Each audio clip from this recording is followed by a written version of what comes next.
Hey, what's up, guys? Today, I'll show you a fantasy comedy film, Death Becomes Her. Spoiler ahead, watch out and take care. The movie begins in 1978, and an actress named Madeline stars in a Broadway play titled Songbird. The audience hates it because it's dull, cheap, and boring to the extent that they sleep on it. However, Madeline doesn't care at all because she still performs the show enthusiastically. Among the crowd are writer Helen and her renowned fiancé, plastic surgeon Ernest. They watch Songbird, and Helen can't help but feel weird that Ernest is suddenly a big fan of Madeline. When the show ended, only Ernest gave Madeline a standing ovation. After the show, Helen and Ernest visit Madeline backstage. Madeline is evidently narcissistic and solely cares about her external appearance. She flaunts her chest through her tube gown and welcomes Helen with a fox-sweet voice and a kiss on the cheek. Afterward, she blatantly seduces Ernest in front of Helen, where he fails tremendously and falls under her enticing soul. Helen feels it's wrong to show Ernest to Madeline, knowing they've been together for so long. She subtly pulls Ernest away from Madeline because she feels he's slipping from their relationship at that moment. Days pass, and Ernest performs a surgical operation on a patient. Amidst his work, Madeline spontaneously visits Ernest for dinner. After dinner, Helen confronts Ernest about having a meal with Madeline. She's completely distressed as she knows Madeline stole hormones from every man she loved before. However, Ernest is in denial that he's going to leave her for Madeline. Helen purposely introduces Ernest to Madeline to test his loyalty, but sadly, Ernest fails because not long after, Madeline and Ernest get married, leaving Helen devastated and heartbroken. 7 years have passed, and Helen still resents Madeline down to her very bones. She becomes a typical old cat lady in her unpaid and trashed apartment, obsessed with overeating and living a sedentary life. She only watches on repeat the scene on the television where Madeline is killed. The landlord visits Helen to charge her unpaid rent, but Helen doesn't care about it. The landlord has no choice but to call the police. They later send Helen to a psychiatric hospital for her mental treatment. 6 months have passed since Helen's admission to the hospital for therapy. Every time she talks about Madeline, the other patients scream in fear because they're tired of hearing the same story. The psychiatrist then invites Helen to talk privately to address her obsession with Madeline. Helen admits she doesn't want to talk about Madeline, but it's hard not to talk about someone who ruined everything in her life. The psychiatrist then explains to Helen that she needs to remove all the negative thoughts and memories of Madeline to live a normal life. However, Helen misinterprets the psychiatrist's message. Instead, she thinks it means killing Madeline. Another 7 years have passed. Madeline and Ernest live in a luxurious mansion in Beverly Hills. However, all the riches in the world can't save their miserable marriage because they hate each other. Furthermore, Madeline is not working anymore, and Ernest has become an alcoholic embalmer because of Madeline. One day, the maid wakes up Madeline with a letter of invitation from Helen's book launch, titled Forever Young. Upon hearing Helen's name, Madeline can't help but to body shame Helen's figure. Meanwhile, Ernest suffers from constant hangovers every morning because he drowns himself in liquor at night to forget that he's with Madeline.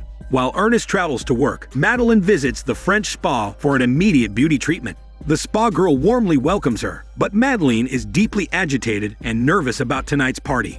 She wants to do another plasma facial treatment, but the spa girl tells her she can't do it twice within 6 months because it can damage her body. But Madeline is desperate and willing to pay double just to appear beautiful and young in front of Helen. Suddenly, the spa owner appears spontaneously the moment he hears about the money. He asks to talk business with Madeline. He turns off the surveillance camera and then introduces her to a secret beauty group that can help with her beauty crisis. He gives her the address of the mystifying Madame Young. However, Madeline doesn't believe every word he says and tears the business card into pieces. It's finally time for Helen's book launch, and Madeline and Ernest arrive at an opulent venue. Madeline assumes Helen must have hired actors to put up with the fake lavish show. Ernest sits in the bar upon getting inside. A woman unexpectedly approaches him. She wants to thank Ernest for doing a good job at her aunt's wake, and then proceeds to ask for his secret for making her late aunt look lively even at her death. Ernest reveals he uses spray paint because the corpse's skin is too dry for normal makeup. He then explains the process of doing his work, but he stops midway when he looks at the woman's shocked face. She feels her late aunt's body is being treated like an art project. Not long after, Ernest rejoins Madeline at the party to ask if she finally saw Helen. At first, Madeline is sure that Helen is not even at the party until the guests begin crowding around a woman that looks like Helen. Madeline and Ernest assume Helen still looks as fat as ever until the fat woman leaves, revealing the actual Helen. The new Helen is sexy, hormone radiant, and looks daring in a red gown. Madeline walks up to Helen to ascertain if it's true, because it seems aging didn't affect her. Just then, Helen catches Madeline staring at her, so she calls her and welcomes her the same way Madeline did to her years ago. Helen embraces her, and Madeline masks the jealousy in her blood by forcing a smile.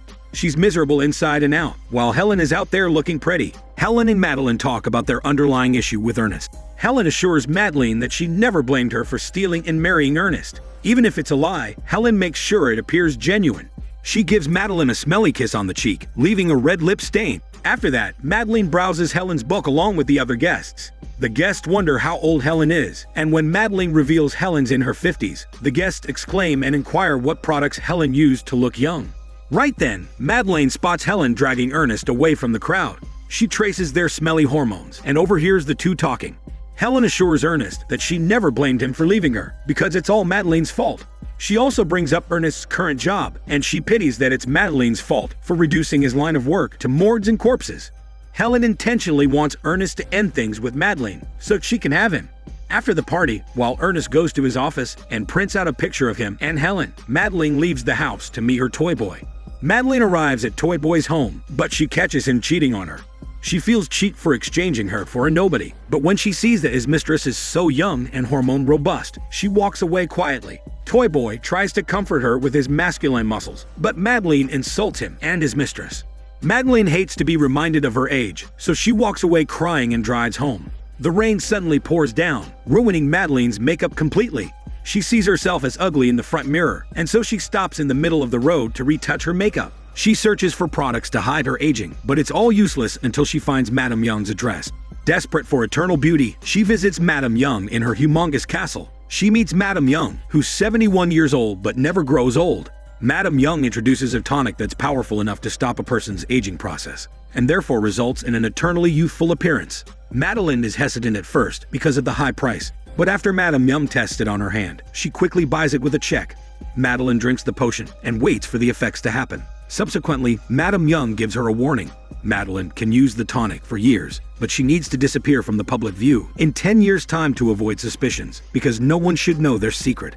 Afterward, Madame Young advises Madeline to take care of her body because they're going to be together. Then, she attaches a pin to Madeline's clothes as a sign that she's part of them now. Madeline's on her way out, but she stops and watches her old features disappear and change into a luscious figure. She's now young, hormone radiant, and no longer ages. Meanwhile, Helen visits Ernest while Madeline's away.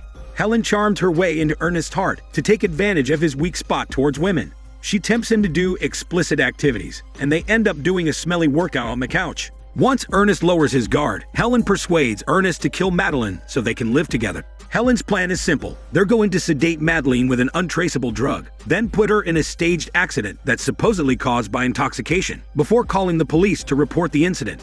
Once the forensics examines her body, the only thing they're going to find is alcohol, because the drug used to sedate her has disappeared already. Ernest agrees to work with Helen. Helen thinks she's finally getting rid of Madeline for good, so Helen leaves the mansion just in time before Madeline arrives home. Madeline celebrates her new look in front of the mirror. However, Ernest is through with her, so he blames her for destroying his life, career, and all his money. The anger inside Ernest causes him to strangle Madeline, but Madeline begs him not to kill her. Ernest realizes what he has done, so he lets her go near the edge of the stairs and apologizes. However, Madeline's heels are caught on the stairs, and she asks him to help her up. Ernest is about to help her, but Madeline shouts at him this time. Ernest returns to his angry self and changes his mind, so he pushes Madeline off the stairs instead. Madeline falls on the ground and dies from a broken neck.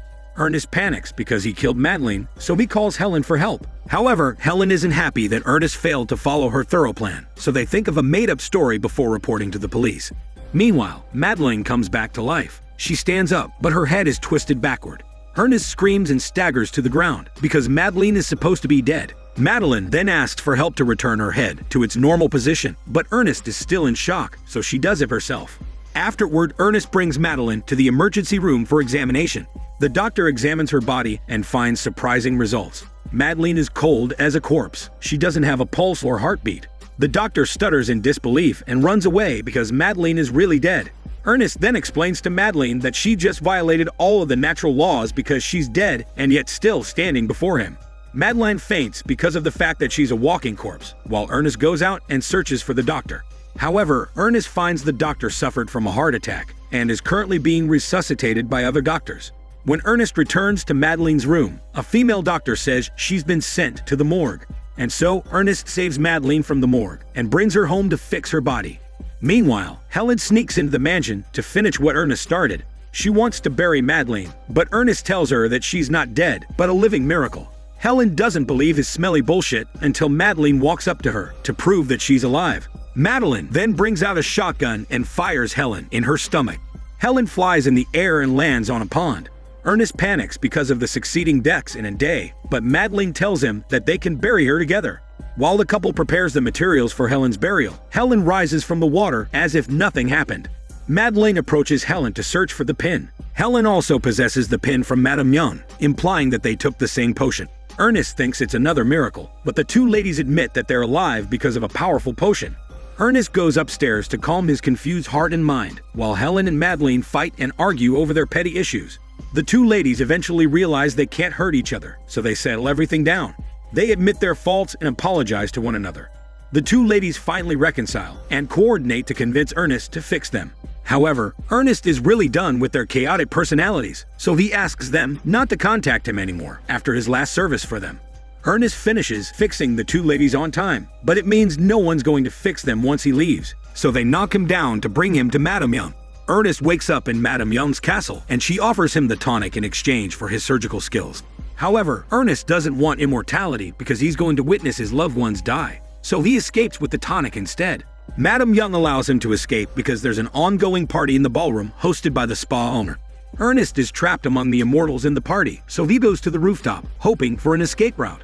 Helen and Madeline chase after him to the rooftop. They corner him, but he accidentally falls onto the edge and into the gutter. His clothes are hanging in the gutter, and any movement can make him fall.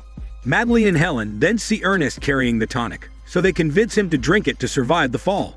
However, Ernest knows they will only use him if he lives forever, so he allows himself to drop. However, a large pool catches his fall, and he survives the drop. Finally, Ernest escapes from the castle alive. Meanwhile, Madame Young ejects Madeline and Helen from the group because of Ernest. Therefore, the two ladies must rely solely on each other to survive. The movie ends 37 years later. Ernest died after living a fulfilling life with his new family and making an amazing contribution to the community. On the other hand, Madeline and Helen are hiding in the back of the chapel, mocking and ridiculing Ernest even after he has died. They leave the church to search for a can of spray paint because it's not in Madeline's bag. They unveil their faces, revealing cracked paint on their rotting skins. The two ladies argue again about petty things, causing Helen to miss a can of spray paint on the stairs. Helen falls and drags Madeline with her. They stumble on the stairs, then their bodies crash on the curb and implode. They're already trapped in a hopeless situation, but Helen still asks Madeline to locate their parked car. This is Daniel CC Movie Channel. Stay safe and enjoy your day.